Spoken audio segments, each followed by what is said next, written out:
Hey Doc, what's your evaluation when you use 36 pitchers in 4 games? How does that roll over into what you're doing in the rest of this series, the coming series? How does it affect that? As a player, you go back long enough that it wasn't this way at one period of time. So what's your evaluation of it? Well, I think if you look at all 4 teams that are remaining, we're all in the same situation.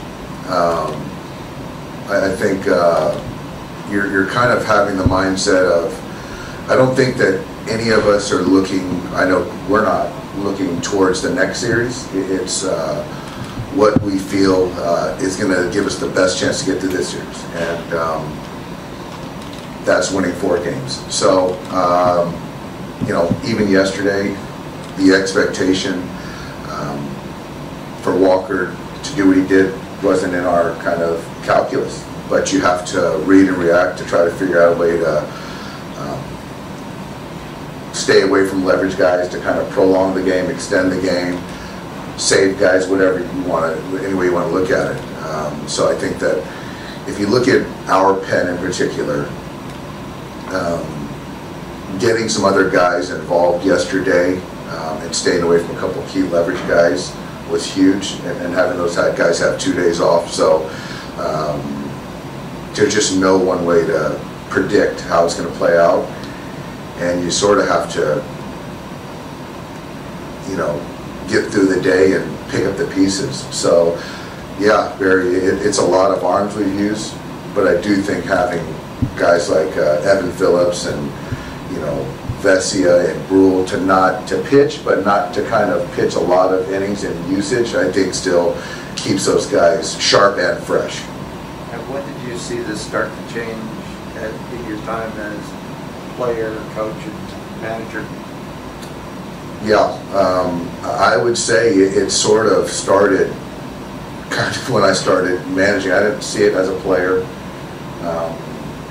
I didn't see it, you know, as a coach. I think it's more of it's starting with starting pitching as far as starters. Just, you look at 200 inning guys over the regular season, which is kind of really tailed off over the years, and that's kind of the start of it. Okay, you're back on the left. We haven't got a lineup yet. How do you kind of construct a lineup when the other team is having a bullpen? We've got Betts, Seager, Trey Turner, Will Smith, Justin Turner, Lux, Bellinger, and Taylor. And you kind of use like Taylor in center field instead of Lux against a lefty. Like, how do you kind of manage that, knowing that they have a righty starting, but they kind of go with a lefty later on in the game? Like, how do you kind of balance your lineup? Do you just kind of go with the best guys? I think it's going with guys that we feel it's good to start with, and however they kind of pivot, just knowing the usage of some of their leverage guys, making a bet. You know, seeing guys they might go to or guys they might not want to go to. So, but with the guys we feel that we have in there, I feel good, you know, kind of regardless, and also to be able to counter if we need to. The next question for Doc. Bill. Yeah, Dave.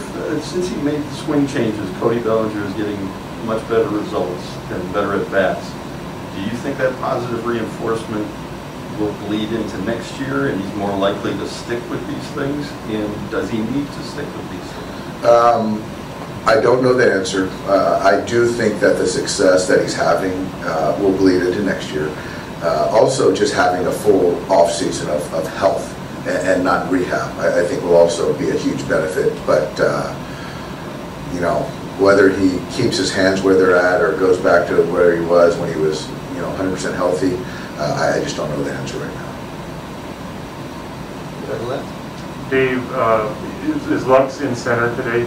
Is it the same? Gavin's in center field, yes. I know, you know, he's just started playing the outfield in September when he was in the minors, but how surprising is it to you, or is it at all, that, you know, he's kind of, you know, in center, and, you know, I know you've had Taylor in left and him in center, but Taylor's played center before. How surprising it has been his, I guess, achievement or just willingness to play off? I think it's not surprising as far as the buy-in. I think it's a credit to him, willing to do whatever it takes to help us win. And it's not easy to be in a position that you haven't played a whole lot of, certainly in this stage and on the heels of what happened yesterday. I mean, it takes a tough ball player to withstand that stuff. It's still my decision to run him out there, and like I said, there's plays that CT has made that I think are pretty challenging for a guy that hasn't played the outfield, balls that are kind of slicing, and so, like I said, I think I feel good with Gavin out there, and I expect him to make the plays. With Lux's speed, I know that's one factor in it, but are there other attributes he has that you think make him a good center fielder? I think the speed, just the ball, kind of everything's in front of him, and he made a play in the first inning. That was a game-changing play. So we can't lose sight of that too. So I think he's a heck of a ball player. Straight to back, middle. Hey Dave, I guess this is more of a general question, but do we underestimate buy-in when it comes to a guy like Lux drafting center field, Bellinger changing stance? So what you guys did in Game 5, the DS, like, do we underestimate like how much that matters? I think we all do. I think because you can't quantify it.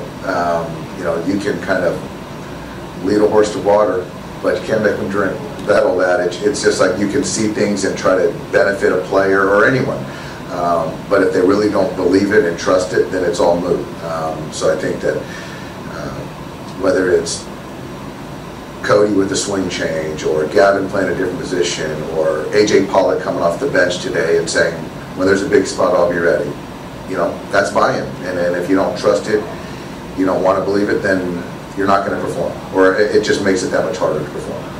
And then shift gears a little bit. I know earlier you sort of mentioned that you stayed away from some of your leverage guys like Trinan and Brewers driver. Are you more willing to go multiple innings with them today, just considering that they didn't go yesterday? Yes. Far left, go ahead. Dave, just with Gavin, after that play happens, obviously the fourth inning yesterday, what kind of conversation, if any, conversations are happening in the dugout with him after that? You know, you talk to him, is there a pep talk, or is it, hey, just leave him alone? I just told him a couple innings after. I said, you're going to be in there tomorrow, and I don't want you to be careful.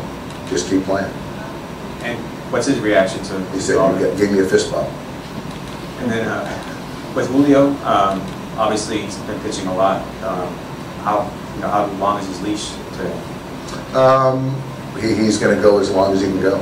I would hope that we can get a lead, keep tacking on, and have him run. You know, there's no reason, there's no, within reason, a pitch limit.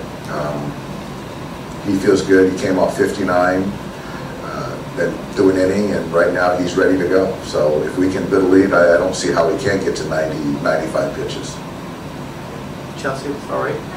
Hey Dave, you talked about this a bit over the last few days, but is there anything specific you're seeing from Trey at the plate right now? And, you know, is he someone that's sort of on the way out of a slump, or do you feel like he's kind of still feeling things out? I thought the last at bat where they pitched around Corey to get to Trey, I think that's something he took personal, which he should have. Probably one of the first times somebody's ever pitched around the player in front of him to get to him, right?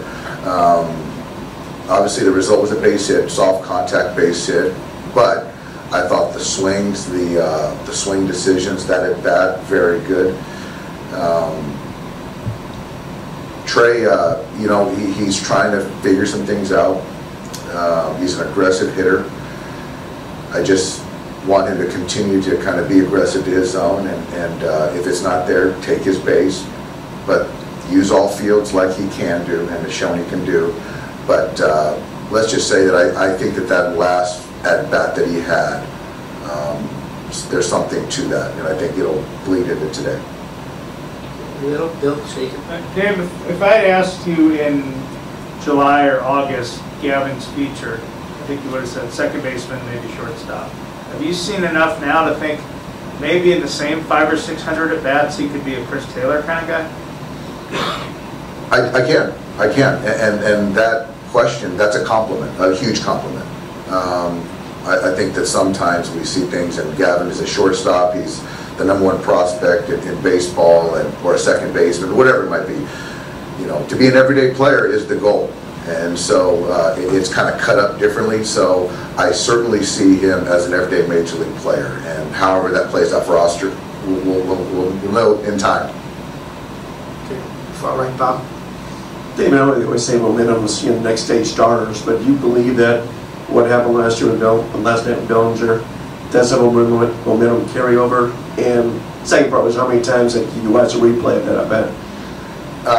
I've watched it probably a dozen. Now with this thing called TikTok, it's around everywhere. So my kids show me this stuff. So yeah, I've watched it. And I do think that there's something to just the confidence of Swagger, and Cody's a threat, and those guys over there know it. So as long as he can continue to stay in the strike zone, and you see the way they're pitching Gavin Lux, as long as he can continue to stay in the strike zone, Justin is going to catch fire. Trey is going to get going. Mookie's swinging over. So it's like that kind of on the offensive side. We just got to continue to kind of stay hungry, that sense of urgency to our zone, and that will be momentum. And I'm excited to see Julio take the mound today. Last night was electric, and to have that guy take the mound, I don't know if the mariachis are going to be there today too, but this guy's going to bring it, I promise you. Far left, Julio. Right. Dave, just to confirm, do you have a TikTok account? No. No. All right. I might have a burner Twitter account, but I don't have a TikTok. Just wanted to sure if you're doing the dances on there. I've done a few. Quarantine, yeah, I've been on there. All right, guys, thank you. Thanks, Dave.